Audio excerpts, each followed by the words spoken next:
तो बातें हो रही थी कराची की, वो गरीब परवर शहर जहाँ पे कभी 200-300 रुपए में एक आदमी इज्जत आबरू से खाना खा के रहता था। वो महल्ले, वो गलियां, जिस जमाने में मैं समझता हूँ कि शुरफा, उलमा, प्रोफेसर हज़रात पीआईबी कॉलोनी में, लालू खेत में, नाजमाबाद में रहा करते थे ये। फिर जब पैसा आया अचानक बहुत सारा और नई नई बस्तियां आबाद होनी शुरू हुई और वो बड़े बड़े बंगले बने जहाँ फिर इंटीरियर की जो बलूचिस्तान सिंध के वडेरों की औलादें आई, तो कराची का नक्शा पूरा बदल गया। सही है। कोई हल है? आप तो सियासतदान है ना, बताएं कोई हल है इसका? बिल्कुल है। क्या हल है? देखें, आपको ना कोई कहते हैं ना, we don't have to invent the wheel again. सही, आपको सिर्फ कॉपी पेस्ट करना है। दुनिया ये काम बहुत पहले कर चुकी है, इंडिया ये 50 साल 60 साल पहले कर चुका है ये काम। आपको बादल ना खास्ता, चाहे आपको अच्छा लगे ना लगे, आपको third tier of the government जो है, आपने उसको मजबूत करना है, आपने उसको ऑटोनोमस करना है, तब कहीं जाके दुनिया के कॉस्मोपॉलिटन शहर चल पड़ते हैं। न्यूयॉर्क, क्या न्यूयॉर्क में क्राइम नहीं है? न्यूयॉर्क में क्राइम बहुत ज्यादा है। बिल्कुल ठीक है। क्या न्यूयॉर्क गंदा नहीं है? न्यूयॉर्क बहुत गंदा है। ठीक। क्या लंदन के कुछ इलाके जो हैं वो बिल्कुल जिसका एरिया प्रेजेंट नहीं करते? बिल्कुल, शिकागो, ब्राजील पर ठीक नहीं है। जहाँ आप you name it and they have it. The point is that कि आप यहाँ पे लोकल गवर्नमेंट सिस्टम को, और जो आपका नेशनल फाइनेंस कमीशन, देखिए एक बिल अभी कौमी असेंबली के अंदर मौजूद है, वो किसी भी दिन अल्लाह ने चाहा तो वो बिल आएगा, वो लोकल बॉडीज का है। और वो सिर्फ कराची का नहीं होगा, वो भी डेफिनेटली जब लोकल बॉडीज का आएगा और कॉन्स्टिट्यूशन में अमेंडमेंट होगी तो वो कराची से लेकर गिलगित बल्तिस्तान तक का ही होगा। उसके अंदर 3 बातें हैं। उसमें एक बात, पहली बात ये है कि जिस तरीके से नेशनल फाइनेंस कमीशन जो है पाकिस्तान, वो एक फॉर्मूले के तहत जी मैं यहीं पे आने वाला था। बिल्कुल प्रोविंसेस को दिया जाता है, बिल्कुल उसी फॉर्मूले को लेकर, जिसके अंदर पॉपुलेशन है, इनवर्स टैक्स कलेक्शन है, उसके अंदर जो है वो पॉवर्टी है, इन 4-5 फैक्टर्स को मिला के नेशनल फाइनेंस कमीशन दिया जाता है। उसी फॉर्मूले को लेके मरकज डायरेक्ट, यानी कि वफाक डायरेक्ट जो है वो पैसा डिस्ट्रिक्ट को मुंतकिल करते हैं।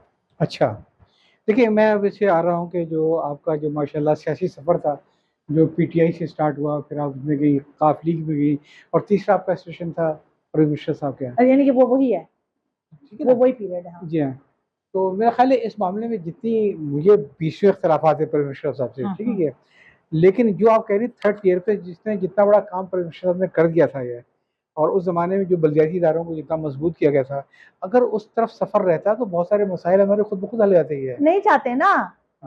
मैं फिर आपने शायद मेरी बात को पिक नहीं किया। नहीं मैं ये एक साइकोलॉजी है। जी जी। अगर तो वो सिस्टम चलता रहता, सवाल ये है कि वो कानून साजी के जरिए खत्म किया गया ना। मैं आपको यही बता, 18वीं तरमीम के जरिए वो किया गया ना उसको। हाँ। ठीक है ना। मैं आपको सिर्फ यही वाली बात बता रही हूँ कि देखें, ये साइकोलॉजिकल बीमारी है कि आपके पास लोग आए। अगर मेरा मामला गली का लड़का बैठ के ठीक कर देता है, गली में रहने वाला, बिल्कुल बिल्कुल, तो मुझे क्या जरूरत पड़ी है कि मैं एमएनए और एमपीए के दरवाजे के ऊपर बैठूंगी? बिल्कुल बिल्कुल। और बिलखुसूस अगर मेरा एमएनए एमपीए अगर यहीं पे, मतलब हमारे ये समझ ही नहीं पा रहे हैं कि किसका क्या काम है। एग्जैक्टली। और अच्छा, और फिर उसके बाद जो है वो आगे से ये कह देंगे भाई ये काम नहीं हो। भैया आप उसको करने तो दें। आपको ज्यादा अपनी वाहवाह का शौक है, आप चाहते हैं कि मोहल्ले के लोग आपकी तारीफों के पुल बांधे, तो भैया आपको किसने मशवरा दिया है कि आप एमएनए एमपीए बन जाए? यार आप नाजिम बन जाओ, वही ना, आप चेयरमैन बन जाओ, आप काउंसलर बन जाओ। जी। और जो मुझे थोड़ी सी शिकायत होती है, हालांकि मैं इसमें इस चीज़ से कायल नहीं हूँ, कि पीपल्स पार्टी ने भी, मैं समझता हूँ कि जो उसको करना ही चाहिए था कि उसको समझना चाहिए इस बात को कि कराची शहर में पीपल्स पार्टी के बहुत सारे लोग मौजूद हैं और मजीद हो भी सकते थे ये, बजाय उनको इस्तेमाल करने के, उनको अपना चेहरा बनाने के, जैसे हमारे सेनेटर ताजर साहब थे, ऐसे बहुत सारे शरीफ लोग थे ये, कि उनको सामने नहीं लाए। अब मुर्तज़ा वहाँ पे थोड़ा डिफरेंट केस ही है, और वो डिफरेंट इस लिहाज से है कि आपने तो मेरे ख्याल पॉइंट की वजह से सफ़र किया होगा बहुत। मेरे ख्याल उसकी अम्मी जो थी ना, वही पॉइंट की वजह से सफ़र करती थी, वो भी कराची की बेटी थी, मरियम भाभी। तो उसकी तो मुझे थोड़ी सी खुशी कि पहली बार तो सेंस प्रिवेल किया। अब आगे मुर्तज़ा वहाँ डिलीवर करते हैं नहीं करते वो अलग बात है, लेकिन कोई कराची का बेटा है जो कि कराची की बेटी का बेटा है, ये वो आया, वो चीज़ों को समझेगा। जो प्रॉब्लम आ रहा है मुझे ये पेश आ रहा है, जिसपे मैं आपसे भी मैं सवाल पूछूंगा कि आप पीपल्स पार्टी वालों को बिल्कुल आए सामने, कोई मसला नहीं है, लेकिन लोकल से लेके आए। नहीं, आप जो नहीं, नफरत जो फैलाते हैं, that doesn't suit there purpose. देखें, एक एक एक एक बात समझने की है, और ये जितनी जल्दी समझ लेंगे लोग, वो ज्यादा बेहतर है। What is GSN? जीएसएन क्या है? जीएसएन पीपल्स पार्टी हवा। का मिलिटेंट विंग है। जी जी नहीं, जी। Let's be very clear. हाँ जीएसएन पीपल्स पार्टी का मिलिटेंट विंग है। जी जिस तरीके से आरएसएस बीजेपी का मिलिटेंट विंग है, जी बिल्कुल। जैसे आरएसएस की आइडियोलॉजी को बीजेपी चाह के भी हटा नहीं सकती अपने अंदर से, बिल्कुल इसी तरीके से जीएसएन की जो आइडियोलॉजी है, जो नेशनलिस्ट है।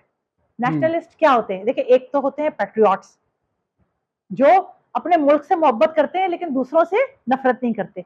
एक होते हैं नेशनलिस्ट, ये हमारे यहाँ लोगों को समझना होगा। नेशनलिस्ट वो होते हैं जो अपने लोगों से तो मोहब्बत करते हैं लेकिन दूसरों से नफरत करते हैं। असल चीज वही है। ठीक है, जी। हमने क्या सिखाया है? यहाँ जो हमारे कराची के लोग हैं या वो है, दे आर पैट्रियोटिक्स। ये पैट्रियट्स हैं क्या? ये अपने लोगों से तो मोहब्बत करेंगे करेंगे लेकिन दूसरों से नफरत नहीं करेंगे। नहीं करेंगे, सही है। जबकि दूसरी तरफ जो है वो ये है कि अगर हमें अपने आप से मोहब्बत करनी है तो हमें दूसरों से नफरत करनी है। यही वो वजह है कि आप पीपल्स पार्टी के अंदर कहते हैं सिंबॉलिक तौर पे उन चेहरों को तो जरूर देखेंगे, सिंबॉलिक तौर पे, जो कि आपको पब्लिक के अंदर या इंटरनेशनल डेमोग्राफी के अंदर जरूरत है। लेकिन when it comes to the decision making, आपको डाई हार्ड करप्ट वो लोग मिलेंगे जो उनका सिस्टम चलाते हैं। मैं आपको एक अभी बात बताऊं, मैं अपने एक साथी का, जो मेरे साथ असेंबली के अंदर है, मैं उनका नाम नहीं लूंगी, लेकिन उनके अपने अल्फाज हैं। कराची से वो एमएनए है। उन्होंने कहा, आसिया में कुछ भी हम कर लें, हमें 40 से 50 लाख रुपए सालाना हमें देना है। ऐसा है? ये अच्छा, ये वो लोग हैं जो जिनको करप्शन का वक्त टाइम नहीं मिला हुआ। यानी कि आप, are you getting my point? ये बड़े मगरमच्छों की बात नहीं हो रही है, ये उन बेचारों की हो रही है जिनको बस करके दे दिया है कि हाँ बस ये तुम्हारी सीट है, तुम जाओ वहां पे। ये उनका हाल है। तो ये वो चीज़ है जिसकी वजह से वो कराची को नहीं करेंगे। कराची को वो तब करने के लिए जाएंगे अगर करना चाहेंगे जब उनके पास, वो ये समझते हैं कि उनके पास 100% मैंडेट यहाँ का मौजूद होगा। इसीलिए आप देखें, कराची की डेमोग्राफी चेंज की गई, कराची के जो हल्का बंदियाँ थी उसके अंदर खराबियाँ की गई। ठीक है, फिर कराची बढ़ता चला गया तो कराची के अंदर यूनियन काउंसिल्स की जो तादाद थी उसको बढ़ाने के ऊपर प्रॉब्लम आई। फिर सबसे बड़ा जो प्रॉब्लम हमने फेस किया, जिसको फिर हमने करेक्ट करने की भी कोशिश की, वो था मरदमशुमारी का मौका। मैं आपको बताऊं, आपको सुन के हंसी आएगी। जब हम ज़मीन पे काम कर रहे थे तो एक वक्त आया था कि कराची की आबादी को जो सिंध की गवर्नमेंट थी वो 1,40,00,000 के ऊपर लॉक कर रही थी।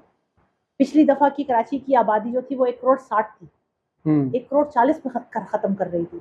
जब इसके ऊपर सारी चीज़ों को किया, फिर आगे बढ़ाना शुरू किया, टाइम बढ़ाना शुरू किया, फिर उन एरियाज़ के अंदर इंटीरियर सिंध के अंदर गए जहाँ पर उन्होंने एक एक जगह के ऊपर 35-35, 40-40 हज़ार की आबादी रखी हुई थी। जब जीपीएस के जरिए उसको देख रहे हैं जाके, तो आप यकीन करें तस्लीम भाई, वहां पर एक घर नहीं है। और आपको एक और मजे का लतीफा सुनाऊं, आप हंस हंस के अधूरे हो जाएंगे। इंटीरियर सिंध का एक कस्बा है, उस कस्बे में हर औरत ने हर साल 2 बच्चों को पैदा किया है। यानी कि अच्छा, 6 महीने पे 6 महीने पे उसने बच्चा पैदा किया और फिर 6 महीने पे दोबारा बच्चा पैदा किया। सही है। तो बिल्लियों को भी उन्होंने मात कर दिया, यानी कि दोबारा से रिवाइज करना गया। कराची की आबादी का मामला ये हुआ कि कराची की आबादी एक खास हद तक जब काउंट पे आ गई तो फिर मसला आ गया यूनाइटेड नेशन का। वो एक यूनाइटेड नेशन ने थ्रेशोल्ड लगाया हुआ है कि जी इस परसेंटेज से ऊपर जो है वो कहीं की आबादी नहीं हो रही, कराची की आबादी उससे भी आ गई, तो बादल ना खास्ता कराची की आबादी को 2 करोड़ 3 के ऊपर फिर रोका गया। लेकिन ये पहला स्टेप है, लेकिन ये फिर मैं बताऊं, ये पहला स्टेप है। इसके बाद जब इंशाल्लाह अगली दफा जब मरदमशुमारी होगी तो कराची की आबादी आपको ठीक मिलेगी। और अगर जो आप बता रही हैं कि जो नई डेवलपमेंट्स हो रही हैं कि जो 3rd टियर के ऊपर बीच में सूबों को हटाते हुए नहीं, सूबों को नहीं हटा रहे। अच्छा। ये भी मैं आपने शुक्र उस बात से, उसमें ये है कि जो सूबे का बन रहा है हिस्सा, हाँ, कि आपको सूबे की गवर्नमेंट चलाने के लिए जो कुछ चाहिए वो आप सूबे को दे दें, जो डिस्ट्रिक्ट का बन रहा है उसी फॉर्मूले के तहत वो आप डिस्ट्रिक्ट को डायरेक्ट दे दें। ठीक है, एक तो ये हो गया। फिर उसके बाद हमने हमने ये किया हुआ कि भाई जिस तरीके से आपके कॉन्स्टिट्यूशन के अंदर आर्टिकल 140A है, 140A के अंदर 4 मुबहम लाइनें हैं। अब उसको हर जो चीफ मिनिस्टर है वो अपने तौर पर आकर उसको एक्सप्लॉइट करता है, मैनिपुलेट करता है। ठीक, हुआ यह है कि 18वीं तरमीम के बाद तमाम इख्तियारात और वसाइल मरकज से आके चीफ मिनिस्टर हाउस में पार्क हो गए तमाम। ठीक है, नीचे ट्रिकल डाउन नहीं कर रहे हैं। तो हम ये क्या है, हमने ये जो बिल पेश किया उसमें ये कहा है कि भाई जिस तरीके से प्राइम मिनिस्टर के, प्रेसिडेंट के, गवर्नर्स के, चीफ मिनिस्टर्स के ऑफिसेस, उनके इख्तियारात, उनके एहतसाब का तरीका, उनका जो मैकेनिज्म, वो जिस तरीके से कॉन्स्टिट्यूशन पाकिस्तान में डिफाइन है, बिल्कुल उसी तरीके से आप मेयर्स, डिप्टी मेयर्स, चेयरमैन और नाजिम के ऑफिसेस, इख्तियारात और हिसाब लिख दें। ऑडिट करना, India has done it 50 years ago. तीसरी एक चीज जिसके ऊपर बड़ी लेदे है वो ये है कि जब तक बल्दियाती इंतखाबात नहीं हो जाते तब तक कौमी और सूबाई असेंबली के इंतखाबात ना हो। मान जाएंगे लोग ये वाली बात। तो उसका तरीकेकार है, उसका ये है कि भाई आप कौमी और सूबाई असेंबली के इंतखाबात तो एक साथ कराते हैं ना, आप उसी दिन बल्दियात के भी करा दें। कौन सा तीसरी चीज है, एक एक्स्ट्रा पेपर ही तो लगना है। सही बात है, आप उस दिन करवा लें। नई बल्दियाती गवर्नमेंट है, कम से कम लोगों को ये तो हो कि हमारा काम हो रहा है। भाई किसी को, तसीम भाई आप अभी मोहल्ले में निकल जाएं, अपने मोहल्ले की बात कर लें, किसी को इस गर्ज नहीं है कि आपकी फॉरेन पॉलिसी क्या है, आपकी डिफेंस की पॉलिसी क्या है, आपके ऊपर क्या कर्जा है। ये जो सड़कें खुदी हुई ये करा दो ठीक, खुदा के लिए यही है ना हमारा गटर ठीक करवा दो, और जो डिस्पेंसरी है सरकारी उसके अंदर दवा होनी चाहिए, सरकारी स्कूल के अंदर बच्चे के लिए तालीम होनी चाहिए, और क्या चाहिए। ये भी एक बहुत बड़ा अलमिया है कि आप जो जिसका काम है अगर आप वो डिफाइन, आप बिल्कुल सही अगर डिफाइन कर दें तो मैं मुमकिन है यहाँ मेमार में रहते हुए अगली बार मैं पीपल्स पार्टी के चेयरमैन को वोट डाल दूं कि यार ये काम सही करवा रहे हैं मेरा। ठीक है, मुझे कोई मसला नहीं कि मैंने वो लाजमी किसी देना है, ऐसा ही है, ऐसा ही है। लेकिन ये जो थोड़ा सा आपने उससे हट जाएंगे, ये जो एक डेमोक्रेसी हमारे यहाँ अजीब व गरीब सी है कि जिसमें जो लोग हमारी किस्मतों का फैसला करते हैं, एमएनएस को भेजते हैं, क्या उनको इतना शऊर है कि वो ये बात समझ सके कि कौन सा एमएनए जाके वहाँ पे काम करेगा। ऐसा नहीं है, नहीं ऐसा नहीं है, ऐसा नहीं है, ऐसा नहीं है। People are just carried away, चाहे वो तमन्दार हो, चाहे वो वडेरा हो, चाहे जागीरदार हो, चाहे पार्टीज हुई है, ऐसे ही। तो इंटरव्यू आपका है, लेकिन मेरी अपनी छोटी सी ख्वाहिश यकीनन है कि पाकिस्तान में मैं समझता हूँ कि अगर उसको कभी कॉन्स्टिट्यूशन अमेंडमेंट अगर आए तो एटलीस्ट कौमी असम्बली के इंतखाबात जो हैं वो बुनियादी तौर पे सियासी पार्टियों के ऊपर वोट पड़ने चाहिए, लोगों को वोट नहीं पड़ने चाहिए। फिर जैसे ख्वातीन का होता है ना कि लिस्ट बन जाती है, पहले से देते हैं कि हमारे इतने परसेंट आए तो हमारे फला फला एमएनए हो जाएंगे, ताकि ये जो इलेक्टेबल हैं जिन्होंने ब्लैकमेल कर करके तमाम पार्टियों में बड़ा कर किया हुआ है, ठीक है ना, इनकी ब्लैकमेलिंग खत्म हो जाएगी अगर कौमी असेंबली कहता है सूबाई चलें छोड़ दें आप, और लोकल तो आप बिल्कुल ही कहते हो वो बगैर पार्टी लिस्ट भी कर दें, कोई मसला नहीं है। लेकिन सेनेट और कौमी असेंबली के अंदर अफराद इलेक्ट होते हैं, पार्टीज चेंज होती हैं और सारी चीज़ें चेंज होती हैं। तस्लीम भाई मैं पार्टीज को मजबूत करने की जरूरत है? नहीं, मैं यहाँ आपसे डिसएग्री करूंगी। ये आप उन पॉलिटिकल पार्टीज के लिए तो कह सकते हैं जो अर्बन एरियाज से ताल्लुक रखती हैं, लेकिन उन पार्टीज को जिनमें आप कह रहे हैं कि पार्टीज को वोट पड़े फिर वो करें, उनके अंदर आएंगे तो फिर वही लोग जिन्होंने उस पार्टी के अंदर फंडिंग की हुई है या वो उस पार्टी के डिसीजन मेकर हैं। हाउ कैन आप ये वाली बात कह सकते हैं भाई, आप अर्बन के अंदर तो ये वाली बात कह सकते हैं कि भाई मां मेरिट होगा, बट वो पार्टियां जो कि आती ही अपने उसके ऊपर है कि उनके साथ वो वडेरा है या वो जागीरदार है या वो मीर है या वो खान है। अगर मुझे वो लिस्ट अपनी पहले से दे देना। नहीं तस्लीम भाई, मैं आपको देखिए इसको फिर समझने की जरूरत है। Political parties all around the world. They are being hostage. आपने तो बात ही खत्म कर दी। वो hostage हैं। बिल्कुल सही बात है ये नहीं है कहीं पर। आप किसी भी जमात की बात कर लें, आप इस वक्त भले जमात इस्लामी की बात कर लें, आप किसी की भी बात कर लें, they are being hostage of their own internal pressure groups. मैं यही आपको बता रही हूँ। तो ये वाला सिलसिला कि जी पार्टीज को अभी हमें वो कहते हैं ना इवॉल्व होने में और अभी हमें उस हद तक की मैच्योरिटी आने में बड़ा टाइम है। और मुझे तो जो सिनेरियो हो सकता है, आई माइट बी रॉन्ग, मुझे तो लगता है अल्लाह करे कि पाकिस्तान के अंदर जमहूरियत जैसी भी है वो पनपती रहे और चले, जो कि क्योंकि ये वही एक निज़ाम है जो कि कायद आज़म ने इसको पसू किया था। लेकिन अगर यही सिनेरियो रहा तो लोगों का डेमोक्रेसी के ऊपर से एतबार हटता जाएगा और हट रहा है। आप यूनाइटेड स्टेट्स की मिसाल ले लें, आप फ्रांस की मिसाल ले लें, जिन जिन ममालिक, आप सब कुछ छोड़ें, आप इंडिया को देख लें, जिस जिस मुल्क ने डेमोक्रेसी अपनाई वो एक वक्त था कम्युनिज्म का, कम्युनिज्म खत्म हो गया। इसका मतलब ये नहीं है कि कम्युनिज्म के मानने वाले आज दुनिया में नहीं है, आज भी होंगे, लाखों में होंगे, लेकिन वो इतने कम हो गए कि वो उनकी आवाज़ बिल्कुल। यही हाल अगले आने वाले कुछ एरा के बाद डेमोक्रेसी का भी होगा। डेमोक्रेसी भी फिर इसी तरीके से सर्वाइव नहीं करेगी। जब ये आप देखेंगे तमाम ये डोमिनोज इफेक्ट की तरह से ये गिरने शुरू होंगे तो फिर आपके सामने मिसाल है मिडल ईस्ट के अंदर अरब स्प्रिंग की, जो 2010-2011 में स्टार्ट हुआ था ये, तो वो भी तो इसीलिए लाया गया था ना कि जनाब वो जमहूरियत हो, ये हो, वो हो। और हुआ क्या कि जो दो सौ का जो ट्यूनिस में और मिस्र के अंदर जो ऐसी क़ुव्वतें जमहूरी तौर पे मुंतखब होकर आ गई थी जो पसंदीदा नहीं थी, उठा के फेंक दिया। और अब जहाँ जितने भी मुल्क गुड बुक्स में है उनमें कहीं भी जमहूरियत नहीं है, कहीं नहीं है। चाहे वो सऊदी अरब हो, चाहे वो आपके मुत्तहदा अरब अमारात हो, और जिसने किसी ने स्टैंड लिया उसको बिल्कुल पीस के बर्बाद कर दिया। तो मैं तो बहुत माजरत के साथ लफ्ज़ जमहूरियत को, जैसा यूरोप पेश करता है, तो उसको अपने लिए तो मैं समझता हूँ मेरे मसाइल का हल इसमें नहीं है। नहीं है ही नहीं। हाँ, देखिए वो कहते हैं ना, एक वो है, खास है तरकीब में कौमे रसूल हाशमी। कौमे रसूल हाशमी। आपने और हमने उस तरकीब को ही खराब कर दिया, जबकि हमारा बेस तो कुछ और है ना। हमारे यहाँ जब हुक्मरान तो नहीं, हमारे यहाँ तो जो अमीरुल मोमिनीन जो भी है उसका कुछ क्राइटेरिया है, उसकी शूरा का भी कुछ क्राइटेरिया है। बिल्कुल ठीक है, उसके एहतसाब का भी एक क्राइटेरिया है जी। तो हमने तो डेमोक्रेसी के चक्कर में या किसी और चक्कर में हमने तो अपनी उस खास तरकीब को ही खराब कर लिया है। मतलब हज़रत उमर फारूक जैसा, आपको पता ही है क्या था जलाल उनका, ऐसे ही है। उनका भी बद्दू पूछ सकता था कि तेरे कुर्ते के अंदर इतना लंबा कपड़ा कहाँ से आ गया। आज मैं नहीं पूछ सकता किसी से कि तेरे पास ये घड़ी कहाँ से आ गई। अरे आप हुक्मरानों से बात कर लें, आप बराबर चलने वाले बंदे से नहीं पूछ सकते। आप उनसे नहीं पूछ सकते।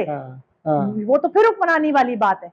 लेकिन मेरा मानना ये है, हो सकता है मैं गलत हूँ, मेरा मानना यह है कि बादल ना ख्वास्ता, भले चाहे हमारे लोगों को पसंद आए या ना आए, हमें वापस उसी तरकीब पे ही आना पड़ेगा। तो ही रसूल हाशमी की तरकीब पे आना पड़ेगा।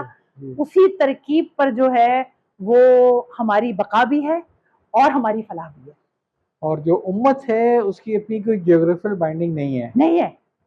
उम्मत तो इससे अलग है, वो तो ठीक है, इंतजामी असूल है सारा, ऐसे ही है, आने आने का। लेकिन उम्मत तो वो ये कि अगर कोई ट्यूनिस में किसी साथ अगर हो जाए, फलस्तीन के साथ हो जाए, तो फिर रात को नींद नहीं आनी चाहिए। ऐसे ही है। कुरान कहता है ना उसमें कि लोगों जो ईमान लाए हो, तुम्हें क्या हो गया है जी, तुम्हें क्या हो गया है कि तुम्हें जुल्म से सताए हुए औरतें, मासूम बच्चे, बूढ़े आवाज देते हैं जी। तो ये ऐसा तो नहीं है कि किसी एक खास से हो रहा है, हर एक से ही है ना। अच्छा, अब मैं थोड़ा सा भी हम कराची पे वापस आते हैं जी प्लीज। तो कराची में जो जवाल जो स्टार्ट हुआ बहुत अरसे से, और पिछले मैं समझता हूँ कि 2018वीं तरमीम के बाद वो बहुत तेज़ हो गया। ठीक है, अच्छा, पहले हमें ये शिकायत थी कोटा सिस्टम से कि हमारा कोटा कम है, हमारी पॉपुलेशन के अंदर ये हमारी जॉब्स कम है, मेरिट में कम मिलती हैं। अब मसाइल दूसरे आ गए हैं। हमें अंदाज़ा भी नहीं है कि मैट्रिक बोर्ड के रिजल्ट जो हैं वो कराची के और इंटीरियर सिंध के इतने डिफरेंट क्यों होते हैं। पता है सबको इंटर का इतना क्यों है, कि परसेंटेज में ज़मीन आसमान का फ़र्क इतना क्यों आता है। रास्ते ये बंद करते चले आ रहे हैं। और अब मैट्रिक बोर्ड और इंटर बोर्ड से बात निकलते निकलते अब यूनिवर्सिटी के वाइस चांसलर पहुँच गई है। यूनिवर्सिटी के वाइस चांसलर की भी अब कोई एकेडमिक करियर होना ज़रूरी है, जिसको पोलिटिकली पार्टी चीफ मिनिस्टर बना देगा ये, तो वो भी यूनिवर्सिटी जाके कब्जा करके बैठ जाएगा। ये कब तक आप लोग जो कि कराची की बेटा बेटी हैं, कब तक आप लोग खामोश रहेंगे इस जुल्म के ऊपर? नसीम भाई, बहुत अच्छा आपने ये सवाल किया। मैं आपको फिर वही एक बात पे आ जाऊंगी। नसीम भाई, अगर अपना सिक्का खोटा ना हो ना, तो किसी की मजाल नहीं है। जी। जो यहाँ के नाम निहाद जो भी ठेकेदार रहे यहाँ के, अगर मैं रातों को जाके उनके साथ पार्टी करूंगी, तो दिन में मैं उनकी आंखों में आंखें डाल के अपनी कौम का मसला हल नहीं करवा सकती। ये बात सही है आपकी, बिल्कुल सही बात है।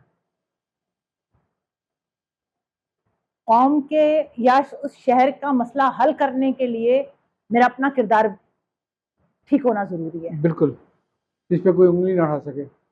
नहीं भाई, मेरा किरदार ठीक होगा तभी मैं आपकी आंखों में आंखें डालकर अपने शहर का हक आपसे लूंगी ना, क्योंकि I don't have skeletons in my closet, right. लेकिन मैं अगर शामों में या रातों में जाके उन्हीं के साथ जिन्होंने कराची का ये हशर किया है, 2-4 ठेके खुद पकड़ लूं, खुद पकड़ लूंगी, तो फिर मेरी कौन सी आवाज? अच्छा, हल क्या है इस बात का? हल ये है कि अपने उस रवैये पर शर्मिंदगी, अपनी इस्लाह, अंदरूनी इस्लाह जो अब हो रही है, और उसके बाद वो तरीक़ेकार अपनाना जो कि इनको समझ आता है। देखें, पीपल्स पार्टी इख्तियारात और वसाइल पर जिस तरीके से काबिज हुई, क्योंकि वो सबको सूट करता था। उधर PMLN को या PMLQ को सूट करता था, इधर पीपल्स पार्टी को सूट करता था। उधर जो है वो मीरों को सूट करता था, इधर पीरों को सूट करता था। इसके अंदर पिस गए सदन पंजाब और ये वाले हम कराची वाले।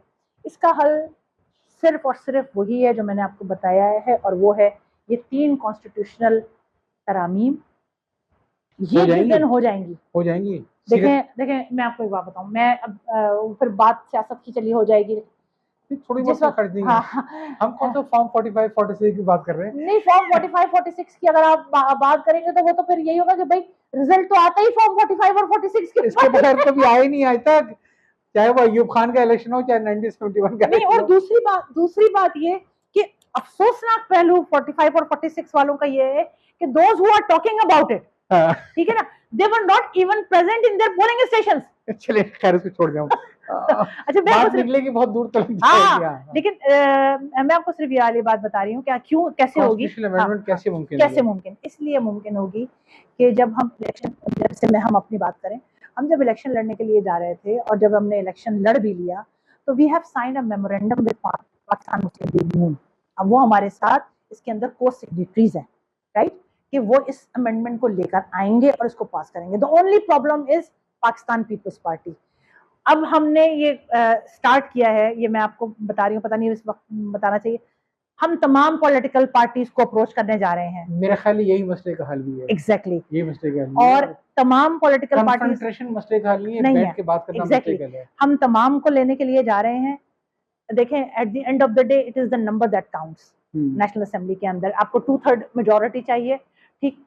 We are going to talk directly to PTI, we are going to talk to, हम बात करने के लिए जा रहे हैं JUI के साथ, जो असेंबलीज के अंदर मौजूद है, ताकि वो जो नंबर गेम है जी, इसमें मतलब सीरियसनेस शो करनी होगी। हाँ, तो उसको हमने टेकअप कर लिया है, और अल्लाह की ज़ात से उम्मीद है कि इंशाल्लाह अल्लाह ने चाहा तो ये अमेंडमेंट पास हो जाएगी। मैं ईमानदारी बात ये समझता हूँ कि ठीक है, धरने का अपना अहमियत होती है, प्ले बोर्ड कार्ड लेके खड़ा होने की अलग अहमियत है, लेकिन मुखालफिन के दरमियान भी कम से कम एक इक्वल टर्म के ऊपर जो कॉमन इंटरेस्ट की जो चीज़ें उस पर बातचीत होनी चाहिए और एक दूसरे से तक़वियत मिलनी चाहिए।